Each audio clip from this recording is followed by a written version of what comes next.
Shtatori mund të ndezë tregun e kriptomonedhave. Në këto 4 muaj kemi 12 ngjarje madhore dhe një treg që mund të lëviz fuqishëm brenda pak minutave. Më 4 shtator publikohen të dhënat e punësimit në SBA. Me 11 shtator publikohet inflacioni, ndërsa në 15-16 shtator vjen vendimi i Fedit për normat e interesit. Ky mund të jetë momenti që t'i vendos flakën vjeshtës së kriptomonedhave. Në tetor tensioni rritet përsëri. Më 2 tetor publikohen të dhënat e punësimit. Më 14 tetor publikohet inflacioni, ndërsa më 27-28 tetor zhvillohet mbledhja e Fedit. Nëntori gjithashtu do të jetë muaji i tronditjes së madhe politike.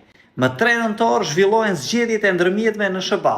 Më 6 nëntor publikohen të dhënat e punësimit, më 10 nëntor publikohet inflacioni dhe më 25 nëntor publikohet GDP-ja. Por finalja e madhe vjen më dhjetor, sepse kemi disa data të tjera që janë 8 dhe 9 dhjetor, zhvillohet mbledhja e fundit e Fedit për vitin dhe normalisht aty do bëjmë përshkrimin dhe do jap vendimet përfundimtare. Të njëjtën periudhë, Ethereumi planifikon përditësimin e madh, Amsterdam, edhe pse data përfundimtare ende nuk është konfirmuar, por si muaj është zyrtarizuar.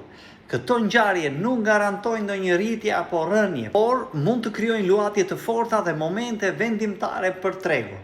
Normalisht kërkohet ndjekje hap pas hapi. Ruaje këtë video sepse këto data mund të jenë kalendari më i rëndësishëm i kriptomonedhave për vitin 2026. Kjo video është për qëllime edukimi dhe informimi dhe nuk është këshill financiare. Nëse doni të mësoni më shumë, atëherë regjistroni te webinari falas, kliko te linku në bio dhe regjistrohu.